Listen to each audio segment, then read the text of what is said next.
ഹരേ രാമാം ഹരേ കൃഷ്ണ. എല്ലാവർക്കും നമസ്കാരം.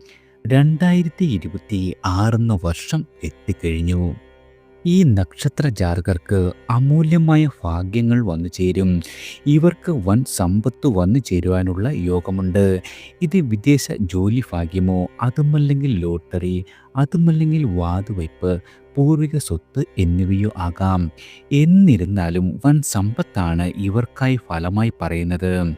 അതായത് 2026 വർഷം തുടങ്ങി 6 മാസത്തിനുള്ളിൽ ഈ സൗഭാഗ്യങ്ങൾ ഇവർക്ക് വന്നു ചേരും. നിങ്ങൾക്കിതുവരെ ഉണ്ടായിരുന്ന എല്ലാവിധ രോഗാദി ദുരിതങ്ങളെല്ലാം ഒഴിഞ്ഞു പോകുന്നതാണ്. അതുപോലെ അപ്രതീക്ഷിതമായ വിവാഹ ബന്ധം വന്നു ചേരും. പ്രത്യേകിച്ചും വിവാഹം മുടങ്ങി നിൽക്കുന്ന ആളുകളാണ് നിങ്ങളെങ്കിൽ നിങ്ങൾ സ്വപ്നത്തിൽ പോലും വിചാരിക്കാത്ത നല്ല ബന്ധങ്ങൾ വന്നു ചേരുന്നതാണ്. ഇതുപോലെ സമൂഹത്തിൽ നല്ല രീതിയിൽ പ്രശസ്തിയിൽ